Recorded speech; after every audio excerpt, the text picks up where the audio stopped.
This video contains gratuitous use of profanity and uncomfortable pauses to compensate for lack of professionalism and original thought. Viewer discretion advised.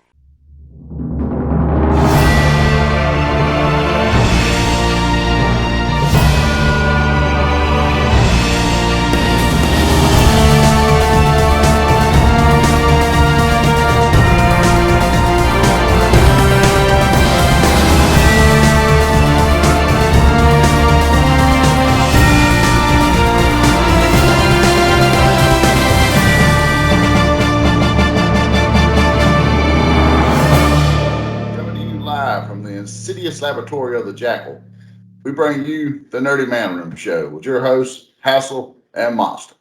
Hassel, how's it been going? It hasn't been too many days this time. We actually made it back within a week's time frame for once. We are two in a row, brother. We are two in a row. We're back on track. So, and we do have some updates we're going to share about how we're going to do the show in the future. And I think we've got some plans worked out that even when I'm on the road, we can do it. I'm able to take some stuff with me. You might see the camera angle change, like I mentioned. You might see the background change, but we'll still be able to conduct it for the most part. You'll still have the same two assholes in front of the camera. So yeah, or on the microphone if you don't really want to look at us, because I can't blame anybody for that either. Oh, sir. But before we get into anything too far, let's make sure we thank our sponsor, The Zone Collectibles. You can find them at their store located at 305 Main Street, Tifton, Georgia. You can find them on the internet at thezonecollectibles@gmail.com. and on Facebook at The Zone Collectibles. Visit them for all your nerdy needs, whether it's comics, toys, Legos, trading cards, games, maybe even cosplay. I'm sure they have stuff for that too. I'm trying to think of new stuff to throw in here. A little bit of everything. I'm always trying to think of something. Yeah, and they have so much. I'm always trying to think of something new to add to when I say this. So I was just trying to think of what's new. What have I not said in a while? Have it. I'll put it that way. Yeah, that's the problem. I'm like, what do I pick? And then do I remember what I said the last few times? Because this was a long time ago when we started saying these. And if you look behind the curtain of the actual showroom floor, he has even more. And I'm talking about to the ceiling. So, and he won't Buffalo Bill you, so you're fine. Great folks, great place to go. But make sure you check them out and help them support the local artist community through their cause of bringing unity through community. Fandoms unite. And we actually have an event in August, and I'm terrible for not having the date on me, but it's going to be downtown in Tifton in August, and he's going to have a great deal of the Foxfoot Crafts and all the artists and people that he supports and sponsors and things of this nature all in one place, and I shall be there. You know, maybe we'll get a few friends there. We don't know it just yet, and I think Mr. Daniel Garcia shall be back there for that as well. Yeah, and you got to keep us updated on the date. I believe it's August 3rd, but I'll have a better date when we record again this week. But with that, let's share everybody what we're going to do a little bit differently on the show. In lieu of doing the news, and honestly, that's probably one of the biggest things that keeps us from being able to do a show weekly sometimes when I'm traveling, is getting all the news together, because it is a lot usually, and it's a lot to keep up with. In lieu of doing that in the future, what we're going to do is start covering what we call our Geek Week Updates. And that's kind of a chance for you guys to look behind the curtain and see what we get into from a geekly perspective or from a nerdly perspective of what have we watched, what have we read, what toys have we messed with, or there's going to be some news still in there too, because we'd like to check out the things coming out that we like. Just like we said before, we were going to limit the news to things we're really invested in. Very similar to that, you're still going to see and hear about some of that stuff because you're going to hear about some of it this week. But what we're going to do is start doing our Geek Week updates, and we'll both share what we've looked at throughout the week and what we're interested in. And then we'll have our normal focus topics like usual, which are fairly easy for us to put together because it's things that we're already interested in anyway, and we've already been wanting to talk about. This week we may not have the focus topic just because this is our first Geek Week one, so it's probably going to be a little bit longer for us to kind of get a feel for it. But after that, we'll still have our nerd out and everything else. But that's kind of how we're going to do the show from now on, and we'd love to hear your feedback on it. So if you enjoyed this a little bit better than the news, or if the news was really your thing and you needed more of that, maybe we can work out some balance between the two. But we'd love to hear what you think about it in the comments down below, or on any of our social media. So feel free to share with us. But with that, let's jump into our first Geek Week update. And Hassel, I'm going to let you go first and talk about some of the stuff you've been into this week. And of course, I'll chime in because some of this will probably be the same for both of us, but we'll chime in as always together. I mean, I can't not start off without mentioning last week's epic series between the Braves and the Dodgers. Freddie Freeman was home for the first time since they, shuttled him out there. And if you're a Braves fan, it was emotional. Like, he had a press conference that Friday, and I was kind of watching it at work some, and I might have got a little dust in both eyes a few times. It was. I mean, he was just. You could tell he was happy to be home, but heartbroken that it wasn't home. And like every time he took the field, Friday, Saturday night, I mean, he was as happy as the Braves were Saturday night when the Braves won. You just see it. And Sunday, they had a nail biter that went all the way down to the line. I mean, I stayed up like 12:30 watching this game, and wasn't worth a shit at work Monday. But yeah, and when they won in the last inning, they went into they went into extra innings. I apologize. Won, and he almost got heartbroken that they won. So I was just like, man, it was just terrible. Then you kind of find out Monday he fires his agent because apparently the Braves had submitted another offer. There was an offer on the table to keep Freddie Freeman in Atlanta after the Dodgers, got sent theirs, and he never presented it to Freddie. So Freddie is now representing himself. Well, you don't hear that too often about a lot of the athletes either when they get traded. Some of them get unhappy about being traded to certain areas. You hear that, but you don't hear them say, "Hey, I wish I was back here because this was my place. This is where I should have been." You don't hear that too often. Most time they're just like, that's part of it. So go with the flow. Well, when they first left, everybody just assumed because he was from California that it was he was harboring for the sick here, and he was just trying to get too much money, and a lot of the Braves fans unfortunately kind of did the old turn on him, so to speak, because we supposedly got a younger, newer model, and if you look at their numbers, Brady's numbers are still better than that guy's, but still, it's neither here nor there. But it wasn't so much that as it was that apparently the agent wasn't telling the Braves were communicating. He thought no one had communicated since, I guess their World Series parade. He thought it was nothing.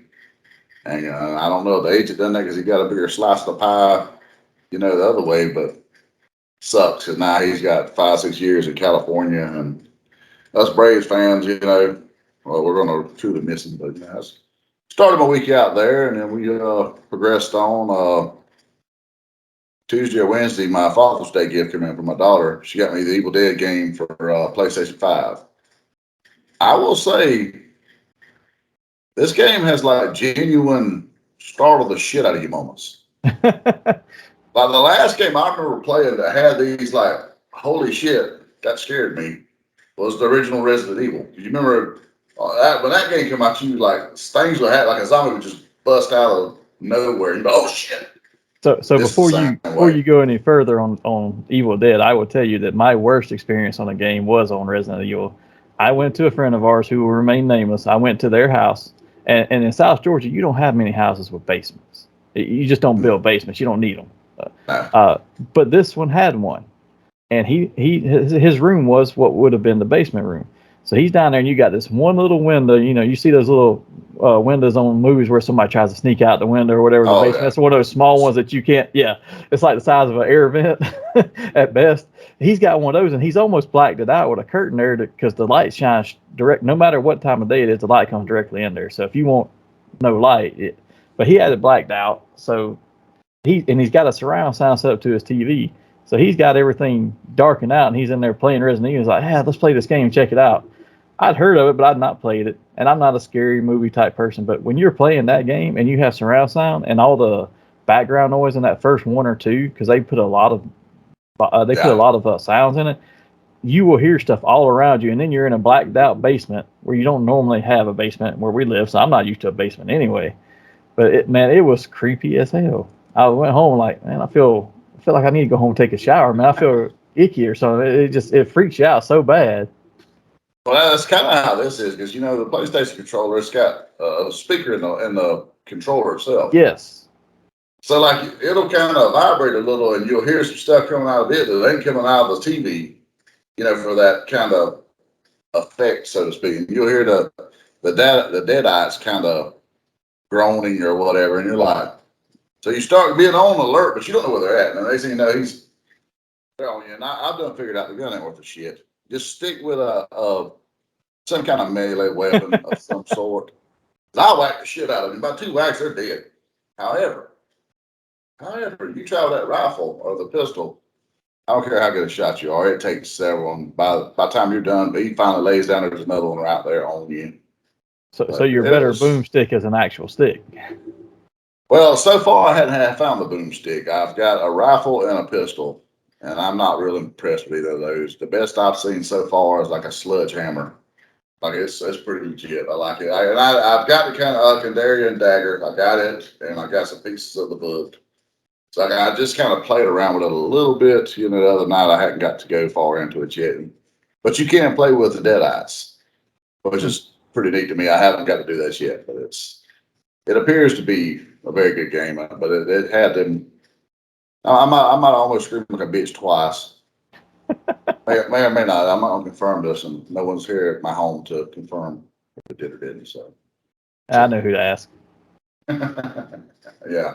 Then we got into AEW. Blood and Guts Wednesday. Did you get a chance to check into that monster? I've seen a few clips from it. I haven't watched the whole thing. I saw the clips of Cesaro doing the swing for Chris Jericho on top of the cage. That would freak me out if I was the person being swung. It's like, what if he accidentally slips? And I saw You're Sammy sweaty as Guevara hell at the end of the day. I mean, yeah, I saw Sammy Guevara get thrown off the top of the cage. Yeah. Which nice spot, but again, it's been done before, so I wasn't as overly impressed with that. I don't know if this was from Blood and Guts, or I know it wasn't from that match, but from that night. But I've seen a scene where a clip where Sting gets double power bomb through a table, then gets up before the two guys who power bombed. I think that was a Forbidden Door actually, because he jumps off the entrance way. I saw that, and I saw the double super kick that he just takes, and I saw. I swear I thought it was the Acclaimed or somebody gives him a power bomb through a table, and he gets up before they do. He just pops back up. It might not have been them, but he pops up before they do and gives both of them a Scorpion Death Drop, and then gets out of the ring. But he's supposed to be dealing with the guy who just crawled back in the ring. He has to get back in. He's taking some insane bumps at 63. I mean, dude, it is crazy. He is, but you could tell that some of his age too. Like I said, when he takes that power bomb through the table and he gives a double death drop, he gets out of the ring, but the guy he's supposed to be fighting next has just crawled in the ring, and he just kind of looks around and shrugs and waits for him to come back in. Yeah, he don't have the same snap, which I'll give him credit. They asked him about his Mount Rushmore wrestling the other day. Matter of fact, it was either just after Forbidden Door or Dynamite Wednesday. And he was like, of course, he's like Hulk, Ric Flair. And that guy's like, well, you can add yourself. He said, no, I would never put myself on there. And he went with Stone Cold and The Rock. I was like, hats off, I mean, that's for them who have transcended just being. I mean, they've made their way into pop culture. Some of them later than others, like Rock, still in pop culture and wrestling. And Stone Cold similar, but Ric Flair became more pop culture in the last in the last years after his prime, let's say. And sadly, if Sting had went to WWE, say in the 90s, there'd be no question. He would be right up there with those guys. They've either got that marketing boost that they had, but I was kind of impressed with it with Blood and Guts. I'll give him credit for that. The cage looks much better than it did the first or second time around. They had done some improvements to it. It looked sturdier. Yeah, it looked from a production value wise, it just looked far better than it had been looking. Yeah. In the past, it almost looked like those old NWA steel cages with the sides, the flex, and yeah. I mean, it looked much sturdier from what I saw of it. Again, I didn't get to watch the whole thing, but I did see I saw clips of it, and it looks sturdier, looks better. While we're on AEW, though, since you brought them up, the post media for the Forbidden Door. Again, some of that was really weird just to listen to them go on and on about certain things. But then you had more people announce that they were injured or injuries, and then you got Moxley. Moxley might have been joking when he said, "I think I got a concussion during this match," but he kind of acted like he did because he was just blabbering about nothing that made sense. A lot of the post media. So I'm like, "Do you need an interim champion for your interim champion?" Now you're gonna have a three-way when he gets back. So he should have been fine. But, he must have been, but dude, I was like, Jesus, there's like. So, I heard somebody the other day counted up, and there's like 25 or 28 people on their injured list right now. Well, they're doing more insane bumps than they should be doing. It's almost getting ECW-esque, and I hope they don't shift into that right there. Yeah. But what about the creepy ass hug between Claudio and Tony Khan? Did you see that? Tony Khan was hugging everybody at the media thing like they Yeah, were his but long lost children. there's It this was picture of weird. these two, and he's just like, his eyes are closed, and it's like, oh man, you got your I have seen that one you're talking about, but that one got me. But then I noticed too, and I had noticed this before, but I was listening to another podcast and they were talking about how he was hugging everybody. And I went back and looked, and every person he talked to just about that came out, he hugged them like they were long lost children or family relatives. I was like, yeah, it was dude, a are bit you off okay? putting. I mean, I get that he's a wrestling fan, but that's taking it a little bit far. I mean, I'll shake their hand. I might would even pat a couple of them on the back, give a couple of them a hug if I got to know them. But he's like in depth, like, hey, I missed you. I haven't seen you in a lifetime. I'm like, this is a little creepy. Yeah, I hadn't seen you since you first come back through the curtain, in the gorilla earlier. Yeah, it was really weird. I've noticed he's doing that a lot. That's awkward. It was very off-putting. I will say, is there someone with more heat than Christian Cage right now? Dude, he nailed another just killer promo Wednesday. He's turned Luchasaurus into a heel. I love it. Like, I don't even want to see him wrestle anymore. I want to see him transition into a next Jim Cornette. He is Because so he has was that. so good at that. Oh, dude, it was just he fired him off one after another. I was like, my God, because he get teased like he's supposed to apologize, and then he says something even worse. He talked about the dude's dead father, Yes. who's a famous father at that. I mean, Yeah, I mean, TV this actor. isn't just some ham and egger. He's, oh, your dad's dead. No, he's talking about someone that was a teeny Yeah, heartthrob in the 90s. he Very well-known actor. talks about his mom and how she begged him to be his dad. I was like, God. I love it. If he continues on this trajectory, it's going to be so awesome. They'll be replaced MJF, I can tell you that, mic-wise, if it continues on. Which is what I wonder what they're trying to do. That may be. I mean, because he hasn't been back on there, so you still gotta think that this is all part of the work. But it's almost starting to become even. At this point, you're either letting it go too far, where you've shot yourself in the foot because you've let it go on for too long and you didn't capitalize on it, or Even his social actual. media has been quiet. Like, he hasn't had nothing on his social media. So that's the part that makes me wonder is like, what's really going on here? But did you see the Sherry Shepherd thing? No.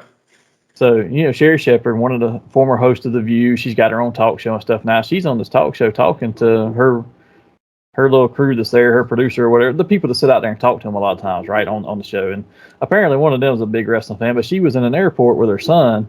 He said, and her son's a huge wrestling fan. He's like, I think that's MJF from AEW. They see him in an airport. So her son, young kid, I don't know how old, but I think he's fairly young from my understanding. But she's like, okay, well, you want to go over there and asking for a picture and autograph? And he's like, no. He was too nervous. So she's like, well, I'll go over there and do it for you.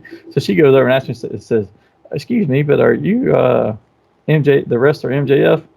He says, no. She said he gave a very stern response. She's like, has anyone ever told you look like him? He's like, no, now go away. Like, he talked down to her. So to the point where she's like, this dude is being belligerent. I guess it finally got on her nerves a little bit. She's showing it talking about it on her show, so it couldn't have been terribly bad. But so she's like, so she calls Mark Henry because she knows him personally. She's like, is this guy? He's like, yeah, that's him. I'll talk to him. So, well, and I understand, he stays that way, and he's like, I hate beating the fucking fans. And her son's like, no, Mom, that's just his thing. He's the bad guy. He's always going to be mean and rude like that. But she was like, no, this was a little bit much. Someone like him, does he know who she is? Quite possibly, because she's not extremely famous, but she's not famous. So, I mean, he probably knows who it is, but he's going to stay in gimmick when he meets somebody, even if he knows them. But let's be honest, don't you want that out of your heels? Yeah. I mean, that's my thing to me is like, when the heels start becoming friendly when you walk up to, oh, hey, buddy, how you doing? Man, I'm supposed to hate your damn guest, but damn, you're lovable now. I mean, yeah. Hey. Yeah, so that was a funny story though, because it was like I was listening to that and I was like, well, because she knows nothing about wrestling. She's like, this kid was like on Ellen or one of those other talk shows as a young child too, and had been in I don't know if he had a bit part in commercials or movies or something, but then he was on one of the Yeah, I talk think shows like so. that. And then she's like, so he did not grow up to be the nice young gentleman he was on that show. Well, you ain't seen the meme where his mom's put has a sign that says MGF is the asshole that didn't give me nothing for Mother's Day, and it's like, oh man. Yeah, I've seen those. Those are great. But the rest of my nerd week is before I guess we jump into Money in the Bank. 'Cause it was kind of a slow week for me, other than work. I scored some figures. I got bought a compound Hulk from Walmart. It was like $12. So you Yeah, couldn't beat it. They had a couple figures actually, but that was the one because that typically one that's about a $45 fig, you know. that one was on sale. The John Walker as Captain America. Yeah, There was a Walmart exclusive box one was on sale for like 8. That one actually did not. I almost went in for that one. I The come Hulk close. sold out. The John Walker did not, and the John Walker's back to normal price now. But they also had some Yeah, Transformer ones that were like these Cybertron spoiler pack ones from when they were doing the War for Cybertron, Siege, and Earthrise, and all those. And there was a couple of those that were like 2 packs that were $45, marked down to 16 because I was going to get one for the kid, but I by the time I got in after work that evening and tried to purchase it, the sale was already over. It was back up to 45. I was like, nah, it's not worth that. the only other one I went in for this little fella right here. Got him $10 on eBay because he had a kind of bummed up package. But man, I've got one mint. I'm gonna open this one anyways, and at some point during the show we will. But yeah, I was like $10. I Yeah. mean, like shipping was almost nothing, I think. So it's like, you can't beat it. Yeah, and then actually, I was telling you before we even started recording today that there are certain targets where they have so many of these on the pegs because they bought so many because they thought they were going to sell out, and they did online. But in the stores, they're not selling out as quickly, so they stuck a bunch of them on clearance for like I think somebody told me $12.49 or some weird price like that, and they're just Same. yeah. I was like, dude, I just bought like 2 of each of these. I could have really went for some of those as $12. Yeah, well, I mean, I'd only bought the Tommy, because I try to get all the Tommies, and the more I've seen them on Instagram, like there's several pages I follow on Instagram between my personal page and the show page that we monitor. There's just so many people are posting figures of these things loose, and they look great. And it's like, man, the more I see it, the better they look. It's just like I gotta have one. I Dude, need it. they are, and you've seen mine. I have all of them open so far. The 4 that they've released so far, and like the pink one, I've got her down in like a crane style fighting pose. I mean, you can get all kind of posability out of them. Yeah, I'm sure after I open him later today, I'll probably have to play with him for a little while and just have him all over the place somewhere. But I found what's really cool with those is if you go on Google and you just Google the Ninja, whichever Ranger you have, the Ninja version of them, and get it to pull up pictures. Like some of those weird poses, like they'd be down like a lotus type pose where their legs are crossed and they've got the arms spread out wide. You can actually get some of those poses out of these figures. That's what I've done with a lot of them. that is impressive then. That's what I always hate when I see them. Then I try that shit, and like mine looks nothing like that. It was like some retard, and they're like, Yeah, it's like, and I open up some this weekend, and when I get into my Geek Week stuff, as to and posability was one of the things. But I'm like, I could get them in some decent dynamic poses, but not to the depth of these. But we can get into that later when I get into stuff. But yeah. other than Money in the Bank, that was pretty much mine. We can cover Money in the Bank at the same time. So I mean, how was your Geek Week? Well, why don't we go ahead and do the Money in the Bank, and then I'll go through the rest of stuff because that's one thing we did have in common this week. Yeah. So I'll start with Money in the Bank. That was last night because we're recording on Sunday. That was Saturday night. I got to be honest. I was not. There were parts of that show that were really great from a comedic standpoint because I laughed so hard at some of the goof ups because there was one on almost every match. Oh my gosh.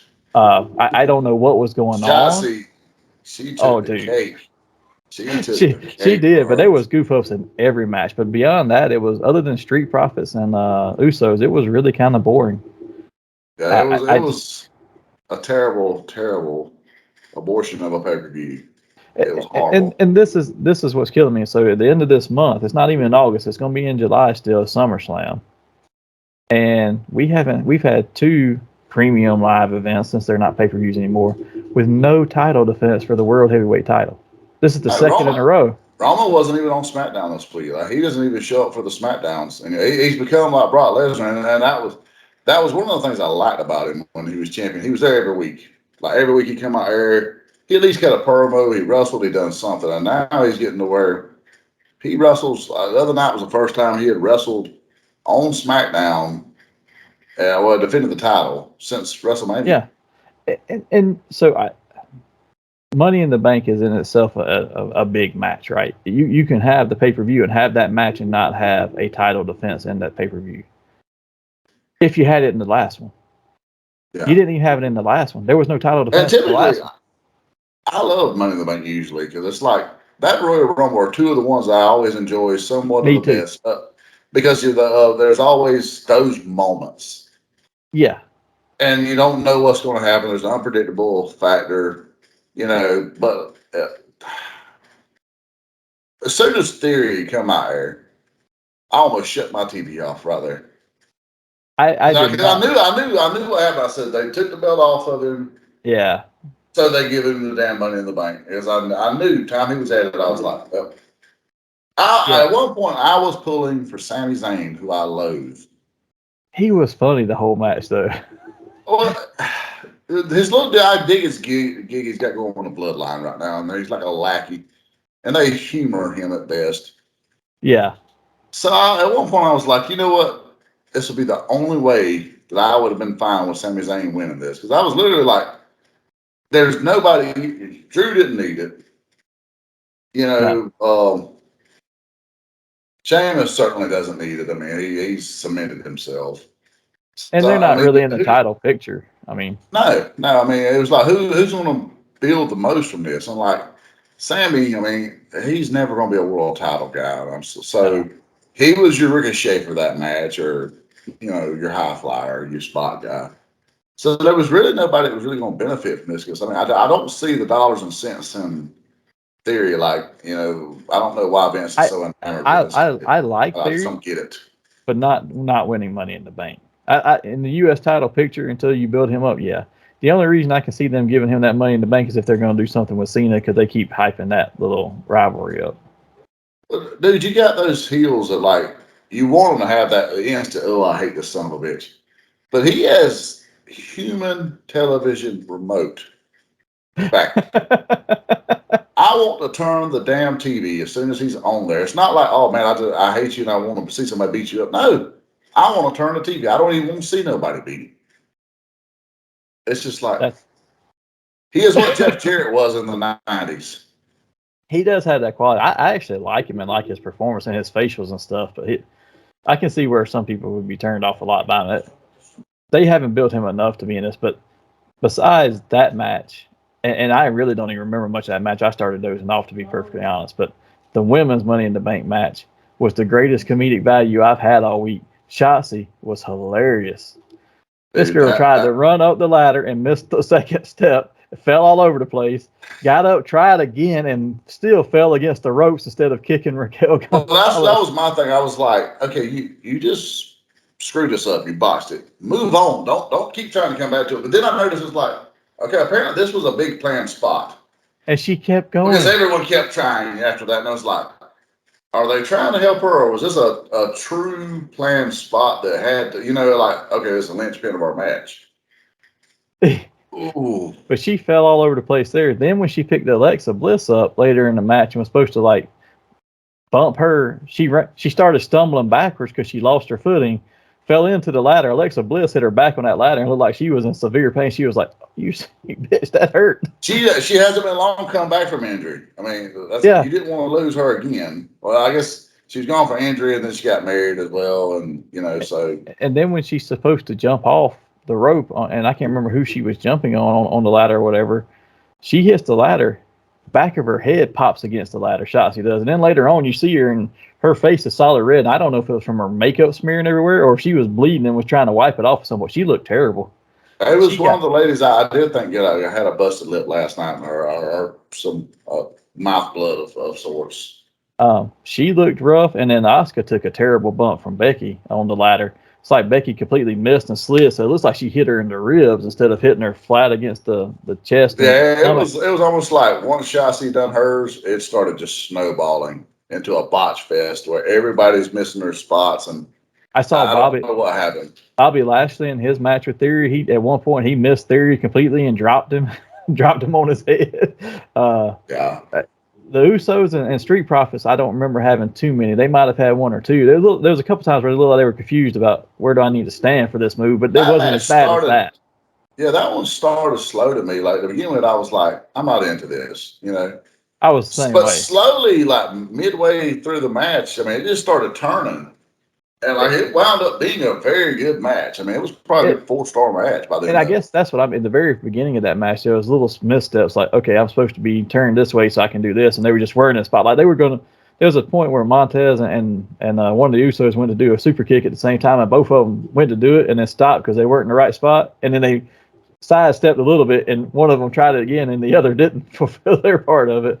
I was like, well, I mean, and then they started the matchup planting the seeds of the Street Profits turning on each other.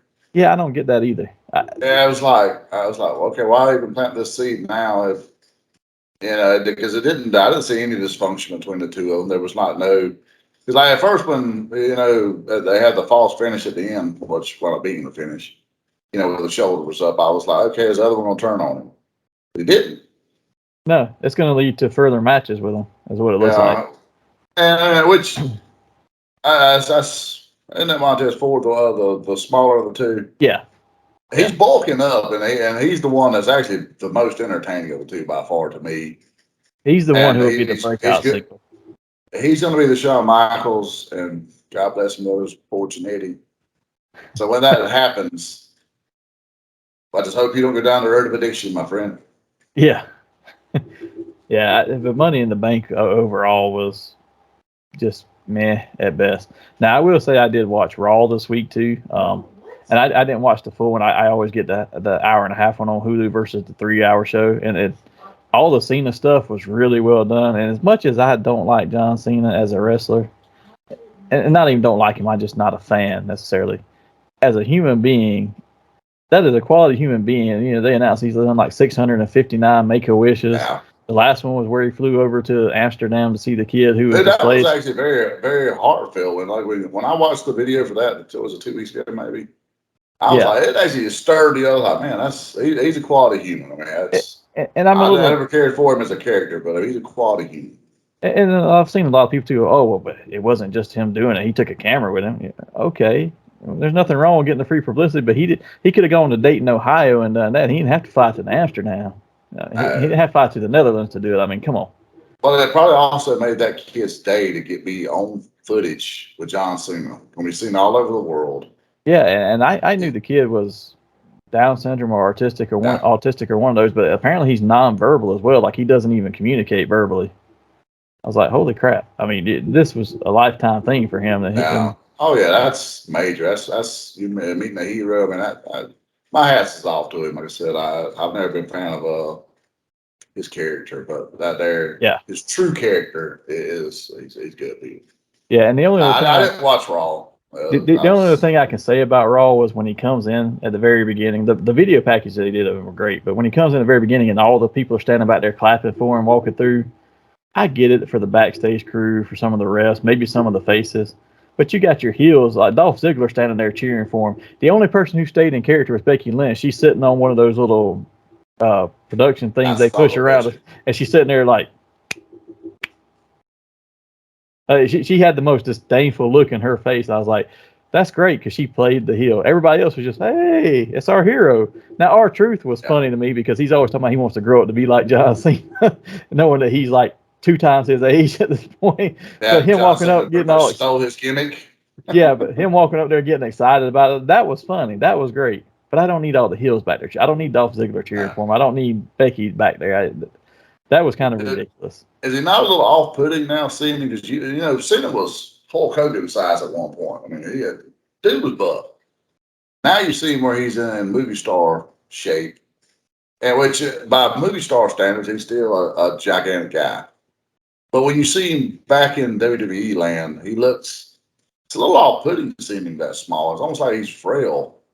he doesn't. That got me a little bit, but it's more of his face. He looks so aged in his face from like even 5 years ago. Yeah, and I don't know if it's where he's lost weight and but yeah, there's something about him. He just doesn't look the Yeah. same. Yeah, but now genetically speaking, that dude could probably put the weight back on quickly and as strong Oh as yeah. a Well, I will weirdest commend him. He strength did. factor. Yeah, he did say when he comes back, it won't just be for one match. Yeah. So I mean, I wouldn't mind seeing him come back for a solid run, not as a face. I mean, yes, bring him back to build him as a face, but I'd like to see him make a heel run. I mean, that's the one thing I think he was missing. He's done to make a weird stuff. I don't think he'll ever turn heel because of that stuff though. Because how does he as a performer turn heel and do that and then never go back to being the face and going having the kids and all that stuff? I don't think you'll ever see it. In his last match, he did the Macho Man Warrior finish. Macho's retirement match, he was the biggest heel in WWF. He loses the retirement match, but by the end of it, Miss Elizabeth saves his soul and he is cheered out the door. Possibly. I'm not sure if with correct booking, which they showed they couldn't do last night, but with correct booking, it can be done. Showing that for a while, but oh yeah, SmackDown was terrible. It was awful this weekend. Generally, I like SmackDown, but I was just like, this is bad. And then when I realized Roman wasn't there, I was like, why did I watch this? Well, yeah. And honestly, that's my Geek Week as far as watching stuff was not very big. It was very limited because I was out of town again, and most time after getting off work, I had a migraine from different atmosphere, different sinus problems. So I went to bed a lot. But I did watch a couple other things this week. I watched The Boys. I got caught up on it. I was 2 episodes behind on it. And I'll say this: everybody who builds this up, yes, this has some of the greatest story arcs, and this is probably how real life superpowers would play out to some extent. But there's so much in here because one of these episodes was the Hero-gasm episode where they have the orgy party with all the different superheroes. And I heard they had that disclaimer at the very beginning that no animals were actually involved. Yeah. Well, not just that. It was that was parodied. Like no people were actually hurt. No superpower people were hurt, and it was. They go so far to try and just be shock value. Like, so spoilers ahead if anybody doesn't want to hear it. Skip ahead about 2 to 3 minutes. But there's one scene where M opens the door and he's in his favorite jacket and somebody rubbed like jelly or something on his jacket from because there's this orgy going on there in the building and they're just trying to find somebody. He's like, it's my favorite jacket. Then he opens the door and it's just covered head to toe by a superpower splooge. I'm like, oh, who wants to see that? That's nasty and gross. Yeah, he just turns around because he's got a weird quirk about being clean. So he's OCD and he turns around like, I've got to find a shower. I was like, why do we need to see that part? That was just a little far. Did you see where it's already been renewed for 2 more seasons already? Yeah, and it's getting praised, and I hear a lot of people just praising it. And again, story art wise, very good. But I just don't. I don't know. They're doing too much shock value. I haven't seen anything this season yet. I am going to probably start watching it this week. And it's getting close to being done because it's only 8 or 10 episodes per season. I think they're on 6 now, or I just finished watching number 6. So I like to binge watch. Very few things am I still conditioned enough to just watch 1 episode a week. But so I like to binge and at least do 2 or 3 when I watch. So I'll probably start kicking it off this week, and it'll play out about right for me. But, and it's don't get me wrong, it's good. It's just a little too far out for me. But now on the other end of the spectrum of this week, I did get to watch Superman and Lois season 2 ending. And dude, first season of this show, I loved it. I thought they did very well with it. And honestly, the guy who plays Superman in it, Tyler Hoechlin, or however you say his last name, does a really good job of being Clark Kent and Superman and talking about being hopeful and all these things. I was like, okay, he's good. And first season was great. Second season has been such a downer because they're playing up this villain that is made for the show, and this villain's taking the place of Parasite by the end of the show. But they have 2 different worlds: normal world, bizarro dimension, and she's trying to combine. She talks the whole season about finding your other self because you feel like you're missing a part of yourself and combining. So she wants to combine with her bizarro world version, and she does before the end of the season. She becomes a power parasite. She steals all of Superman's powers. Like, she drains all of his solar energy out of his cells and damages his cells so they're not recharging. And like 3 episodes before the end of it, So all that was kind of like, all right, this has really been a letdown of a season, honestly.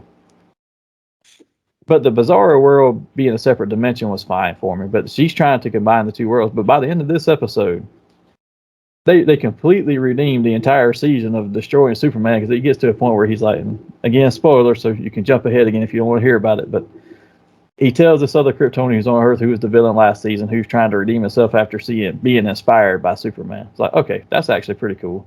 He's like, he can't stop her. So he's like, well, he's like, there's no one who could stop her. He's like, well, I'm Superman, I'll do it. They're like, you have no powers. He's like, you're gonna throw me into the sun. He's like, I think that's what my mom, because the Fortress was trying to tell him the only way to recharge his powers, and then they cut out power because of the combining of the Earths, and he doesn't find out. He's like, throw me into the sun. It'll jumpstart my cells. It'll supercharge them, and I'll be able to fight her. They throw him into the sun. It does exactly that. He comes out the sun. He's got glowing lines of energy all across his suit coming from the S symbol, which looked really cool. This fool was actually so powerful that he hit her, and she tries to start absorbing his energy again. He's like, take more, and forces her to take more, and then punches her so hard it splits her two beings that had combined back into two separate beings. Flies around the two Earths that are combining and hits it in the center of the Earth, and actually splits the two Earths apart again and causes them to go back to their correct dimensions. I was like, that's how you do Superman. That was. I have to start watching this. Dude, the whole season wasn't worth it, but that last episode was great. Well, I've been, hesitant to start watching it because, started out of CW or whatever, but I seen it was on HBO Max. And I was like starting to want to watch it because they started teasing Doomsday, I guess it was in the first season.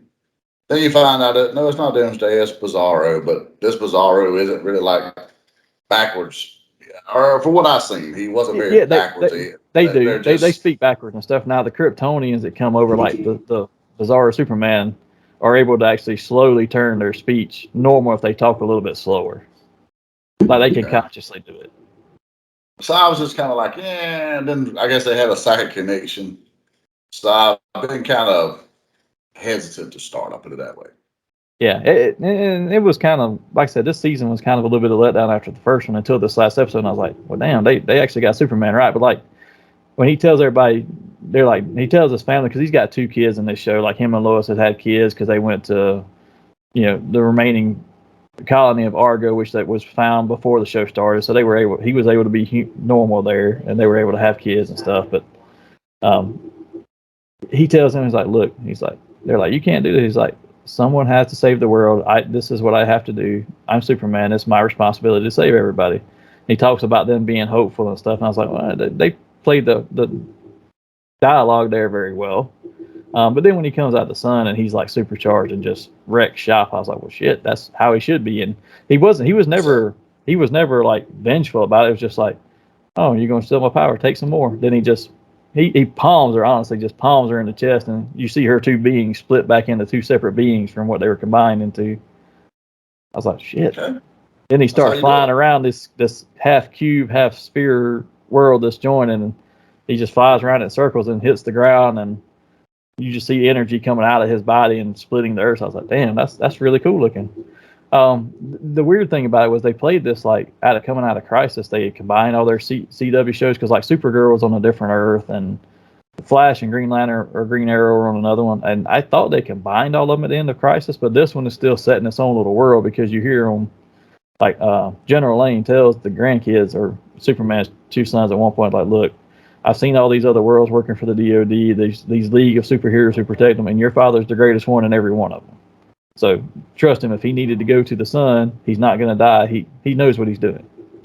I was like, okay, so apparently this is still a separate Earth from the Flash and Green. Because I was wondering, like, where would they be at? Somebody's combining the two Earths, and I ain't seen another single one of the DC CW heroes. I ain't seen no Black Lightning. I ain't seen Flash. I ain't seen Green Arrow's dead, but I ain't seen Vibe or Ice Killer Frost. Any of these people. Where's everybody at? Well, now I get it, because apparently he's the only one on this world. So speaking of the DC verse, did you see the Black Adam figures? I did. I did not realize Sabat was going to be the villain.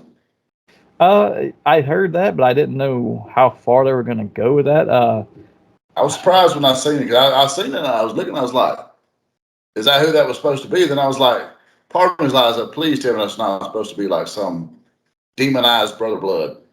Nah, it's supposed to be Sabaki. I'd heard that, but I hadn't Then seen I it. seen the description. I was like, oh shit, well it is, man. That I surprised gotta me. I gotta say, I looked at those figures. I Oh, like they're great. the hooded Black Adam, but there's something weird with the Rock face sculpts on the Black Adam figures. But the hooded one was a little better. The Doctor Fate one looked cool. I don't like how he doesn't have eyes in the helmet, but that's part of the movie design. What I really was turned off by, and the only reason I did not pre-order the Doctor Fate, as big a fan of him as I am, is the fact that the back of the cape is blue.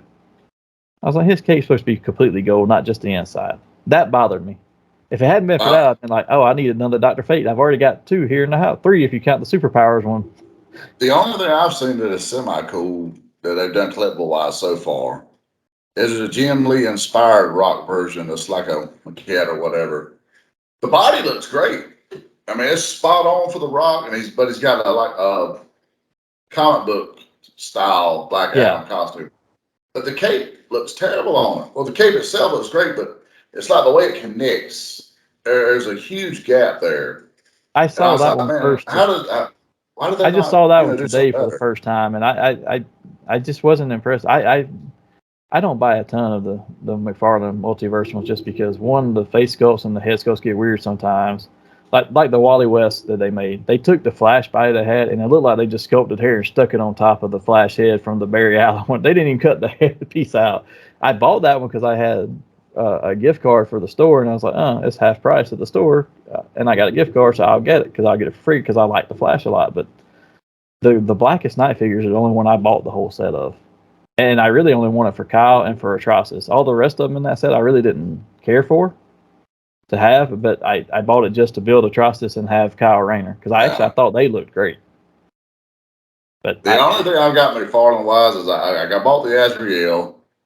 I bought the Hellbat because the Hellbat looked great, and it was armor very figures true he to does the a good comic. job on. Yeah, and like the Hellbat looked great, and even for a different take on Azrael, it looked cool.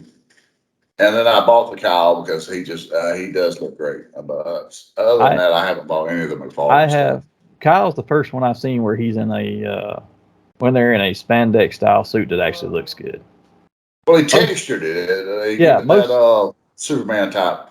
Yeah, most of his armor stuff looks good, but as far as owning stuff, I have the Nightwing they did. I have the CW TV show Flash one because he has that kind of look that fits it. I've got the Wally West Flash because like I said, I bought it with a gift card for half price, and then I got the Barry Allen Flash just to have on my Flash shelf. And I think I bought the Superman and I know I bought the Dr. Fate from his stuff, but that's all I bought of theirs. It's very limited, but yeah. What did you think of his Kenner figure or the Superpowers figures they released this week, or images, anyways? So I had that in my toy stuff from this week too, and I got to be honest, I love the old Superpower stuff, and I have almost all the League ones. I'm missing like 4 of them to have all the heroes out of the set. I was not very pleased or impressed with them. I thought they looked kind of lackluster in the way they were built. They don't remind me much of the Superpowers other than the card, and the fact that they used the New 52 Dark Side was like, eh. That was the one that was, to me, was a little off-putting. And all the promo stuff I originally seen, you had Superman, which he was fairly close to the original. He wasn't far off. I don't like the darker colors, I guess, because his colors. Yeah, I mean, he was a little tweaked or whatnot, but that was okay. I like the Darkseid. Yeah, I did not like Darkseid at all. I wasn't a fan of that. And everything I'd seen with Batman, they were showing the Batwing. I was like, I like that. That was pretty cool.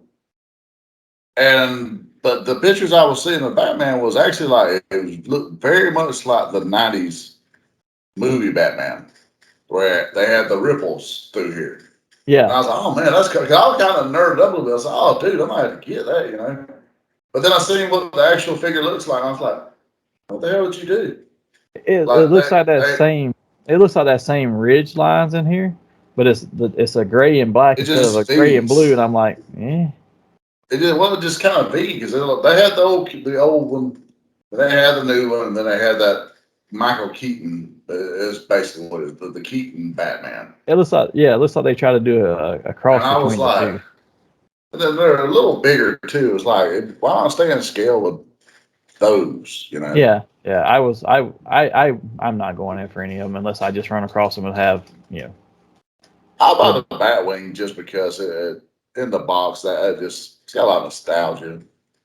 Yeah, and Vibe, they're popping up in stores now. I haven't seen them anywhere. If I see them in person and they look better, maybe I'll go in for it. But as of right now, yeah. well, sometimes that does happen. Like you'll sit online, it's like, that's a little underwhelming. Then you stroll across it in the store, it's like, well, that's not as bad as I thought it was. It's got a little razzle dazzle, but Yeah. But other than that, for me, I didn't really watch anything else this week. I did get to read a few comics. Like when I got home, I got to read 2 of them yesterday because I was exhausted.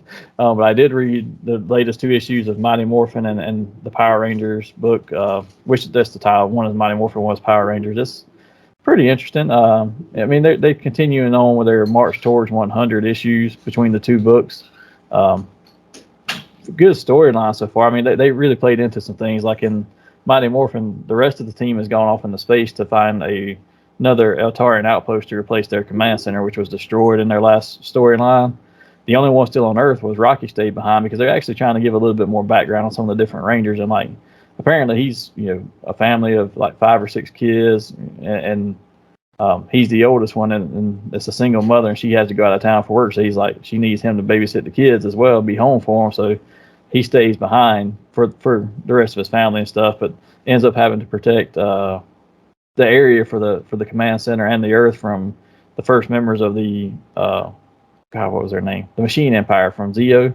Like a scout from them comes in, and he has to protect it by itself. And him and the Green Ranger are still on Earth. The Green Ranger that was made by the different folks. I can't even remember their name now either, but the separate Green Ranger, not the Tommy one, but the new one. Yeah. So the 2 of them are working together, and that dude finally, he's not bad, but he gets beat down a little bit by the end, and Rocky has to defend it by itself, and he actually gets that Green Ranger shield and the Dragon Dagger and fights. And, it was a good thing for Rocky because you really didn't see him develop in the show until Zeo. He became a little bit more kind of like the heart of the team, basically. Yeah. They kind of built him into this storyline because he was like, because he tells the Green Ranger at one point, it's like, Green Ranger's like, I'm out. He's like, you're going to have to finish this on your own. He said, I can't fight anymore because he was out of energy. He was beat down. He's like, I can't do this. He said, I'm not Tommy and I'm not Jason. He said, I'm not the leader and the fighter that they are. So I can't do it. He's like, dude. I forgot how whiny he was in the show in the beginning. Like this Gremlin's been staying with us, and he's really big into Power Rangers. So we watched the episodes yesterday where he just finally shows up. With the 3 of them show up, and they get captured off with the teacher or whatnot, and then it's like we watched through where they got their powers. Where they wrote the original 3 off, and it was just like the episode where he was trying to get a date and Scorpina shows up, and it was like, I was like, you're such a little bitch, dude. I remembered you being cooler than this. What the hell is wrong with you? Yeah, but he ends up beating these folks, and then the rest of the Rangers show up at the end of the issue. Like he runs the clock out on the guy. Basically, he doesn't completely beat him. He's like, so what do you think you're going to do now? He's like, well, on Earth, this is what we call running out the clock. And then the rest of them teleport in behind him, and he's like, oh, we're out. So the Machine Empire picks up like, no, we're not ready to fight all of you guys. So they leave. But at the end of it, Kimberly gets a call about because they're trying to find Jason because his mother apparently passed away in her sleep, had like a brain aneurysm or something. So they went real world a little bit, but Jason and them are out. They look like going darker, do they? Yeah, but they're out in space, right? So in the last issue of that book, before the one I read this week, was where he gets the call from them, or where Trini gets it, because he's actually their Omega Ranger team has split up. Him and the blue one went to another planet. Actually ended up on KO-35, which is where Andros, the Red Ranger from In Space, was from, which we don't see on canonically until In Space. But he goes there and he meets him, and then he needs help freeing his world from an invasion. So he comes back with him, and so they've met the Space Rangers from this time period, right before the ones from Earth become the In Space Power Rangers. But they get back, and Trini's got the phone call from Kimberly about Jason's mother. So they tell him, and then this issue they go to the funeral, and it's a pretty good arc for Jason as well, because they're like, everybody keeps asking, are you okay, or you need to take time off? Hey, we'll go back out into space. And he's like, look, he said, there's nothing I can do here. She's already passed. His father, earlier issues, had been shown to have some kind of genetic disease and was having to take medicine and stuff for it. Couldn't do a lot of things. The mom was doing a lot of it. He's like, but he's going to leave and go live with his sister. He's like, I don't want you to spend your time on Earth watching me whittle away like your mother was doing. And he doesn't say on Earth, but I don't want you to spend your time doing it, because they don't know it at Rangers. But so Jason's like, no, I need to go back out to the universe. So I can't just sit here and do nothing. I need to go be, the Power Ranger of the galaxy, like we're supposed to be, and protect everyone. So you get a really good picture of why he is the leader he was for the team and dealing with all that stuff. But still a very good book. But at the end of that book, Andros, who's been left behind on their little planet safe haven or whatever it is they call it, starts hearing a voice, and it's from the Death Ranger, because Andros is out for vengeance for these people taking over his world versus just being a ranger. He hasn't progressed to that level yet. He's already got his Red Ranger powers, but he's not fit, mentally progressed to being the leader he becomes. But so he ends up unleashing the Death Ranger, or getting to that point. He finds the morpher for the Death Ranger, which is their embodiment of death. So that's their big villain that's coming up now to replace whatever their crossover is going to be for their 100. Yeah, I seen some art, and there was like back and forth whether it was going to be Andros or Jason actually as the Death Ranger. But yeah, I'm curious how that's going to the go. concept looks really cool. I mean, the concept does, and then Jason dealing with his grief and stuff, it might push him to that point. I mean, he has a good conversation with Zordon in the book. It's still a good book, but that's the only two things I got to really read this week was those two books. I've got about 30 books back there I need to read. So, I'm staring at a stack, so yeah. Yeah, well, my stack's in the bedroom is the only reason I'm not staring at it.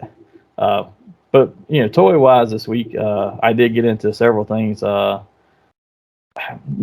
go through these kind of quickly. Some of the stuff I unboxed this week, because I had gotten a few things for Father's Day and that I had just had on order that finally showed up, and then I went out of town and never got a chance to open them. When I got back, I got to open the NECA Goliath, which is the first NECA figure I've ever actually opened. So, I always ask you about the articulation and stuff, and the Goliath is amazing.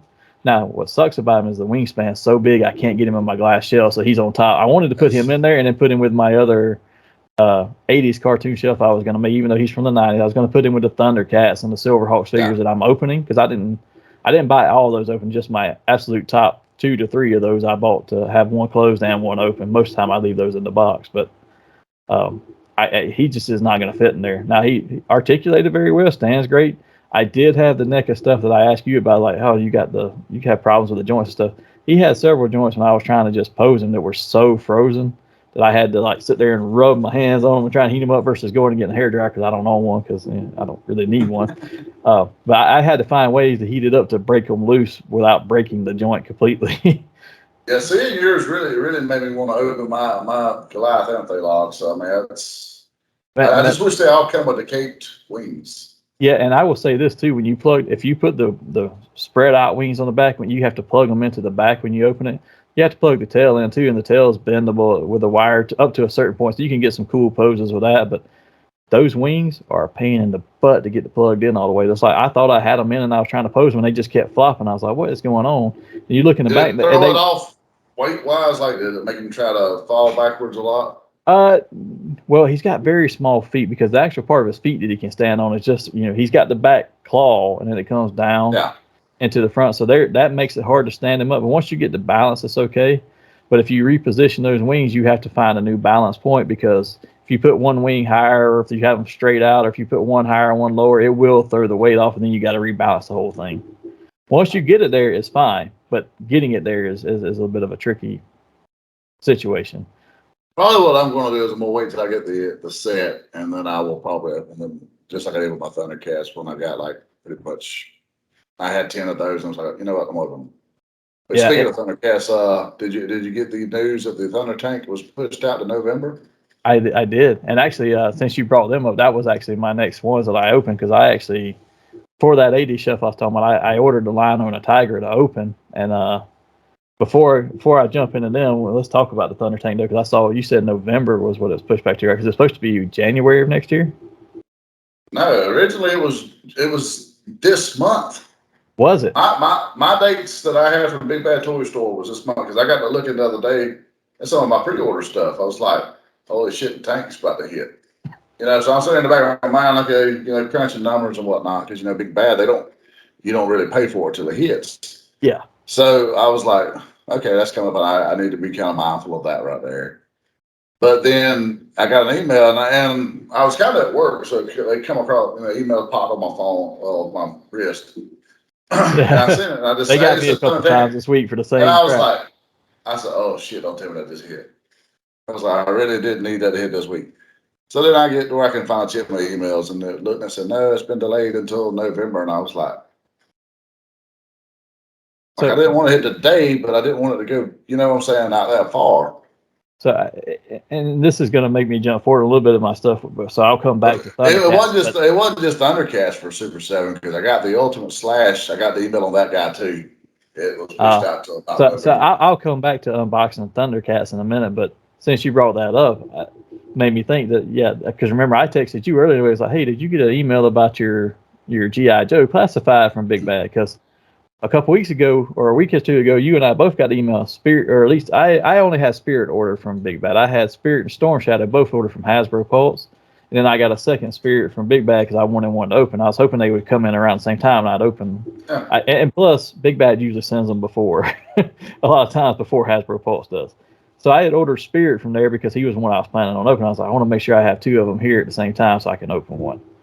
So I got an email that my Spirit was delayed until like August or September or something. I can't remember when it was. Yeah, and you said you got the same. September.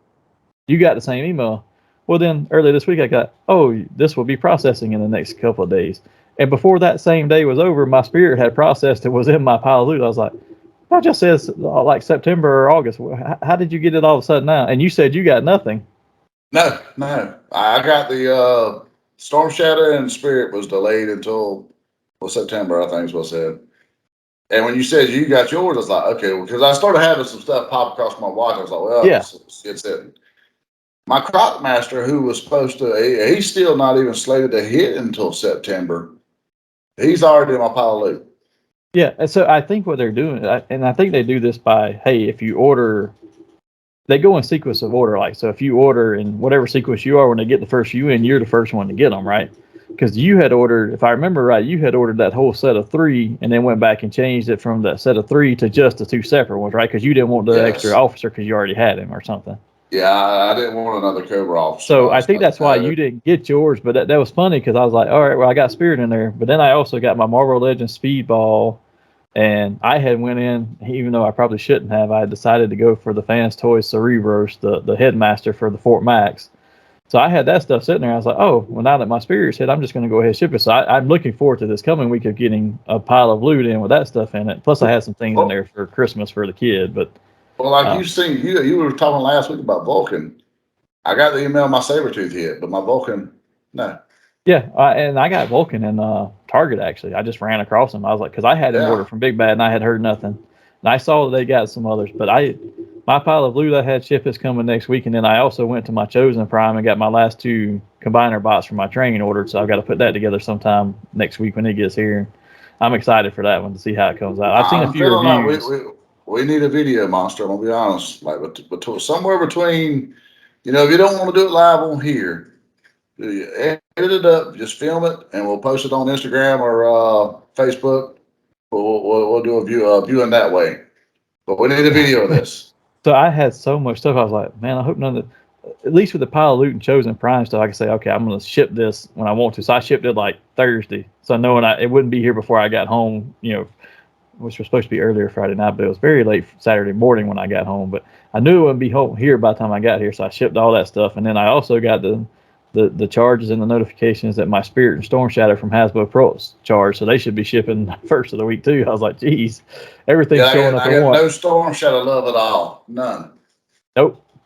So I got a lot of stuff coming in. I'm looking forward to that next week. But yeah, to wind up this week for my toy stuff, I did also unbox my Lionel and Tiger Thundercats. So I ordered the only Silverhawk I ordered to open was Quicksilver. I debated about Bluegrass and Hot Wing because that was my other 2 out of my top 3, and I decided I'm just going to do Quicksilver probably. Yeah. And then Lionel, Tiger, and Bengali from Thundercats from my top 3. And I opened up the Lionel Tiger, and I'll say this: posability for Super 7 does not win out over posability for Marvel Legends or Power Ranger. They're much more limited. Now you can still get some dynamic posing out of them, because I got some, but I will say this. The only other Super 7 I have open is my Holiday He-Man. And I got him in a pretty basic pose, holding the sword up and like he's doing his transformation. So Yeah. I got Tiger and Lion on a little bit more dynamic. I will say that the posability, while not any different from that He-Man, has gotten a little bit better, like smoother with the movements. Like it's not as jerky. It feels like it's like the He-Man one was. Like maybe they've bettered Well, some of their really production. good with my Tiger. My Lion sucked though. Like he had very little posability. His neck was cracked really bad when I changed the heads out. So I was like really like terrified trying to put the head back on. I was like, oh man. See, I didn't have much trouble with him, and I didn't change his head. Now I changed his hand to the claw shield, and I got him in the pose where he's like kind of kneeling down and got the claw in front of him and holding the sword up. Now my complaint with him is, unlike the He-Man figure I got, there is no hinge that allows the hand to go forward and back like I guess a horizontal hinge across here, so he can hold the sword straight up. He's kind of holding it out and up because he only has the hinge to go this way. It's very hard to pose him with the sword. Now Tiger, everything was great until I tried to put his horizontal hinge hand on for the whip, so I could have the whip like he's pulling his hand back and the whip's cracking in front of him. That one, it will not stay pegged in good, and it just spins around in a circle. As soon as I put the whip in, it spins around and it goes. Eh. The whip just fall. The weight of that whip, which is nothing, I didn't have just any falls issues forward. with mine. Which I didn't get the I didn't pull the long whip out. I just had it like the staff type deal. Because I just like the way it looked, where you just kind of stand there, just looked pretty bad. And it probably would have been fine if and all the other attachments. I put some different hands in and tried different stuff. All the rest of them, it's just that one. It for some reason it's like it's shaved a little bit too thin, so it just spins around and doesn't hold the pose. I still got him in the pose I want, but yeah, I opened those, and then I had a Marvel Legends binary that I got for Father's Day, and I put her down on my cosmic shelf with like Quasar and Nova and stuff. And she's for a female figure, she's actually got. And I say that, let me rephrase that. They usually do bad posability in a lot of their female figures. This one poses really well. I've got her in a neat little pose, like she's flying up to start, right along with the rest of it. It looks great. It just wasn't one I'd planned originally to buy, but I liked it once I got it in hand. And that shelf looks really great too. The picture you sent looked good. Yeah, it's starting to get a little packed. I might can get one more person in there, but I'm really excited to get my Speedball and get him into my New Warrior shelf because I have a spot just for him. And I'm like, dude, this we might talk about this some more later when we get nerd out. But that's one of those figures I thought I was never going to get. I was like, they're never going to make a Speedball, so I can do a full New Warriors team because I like the New Warriors, but I'll be darned if they didn't.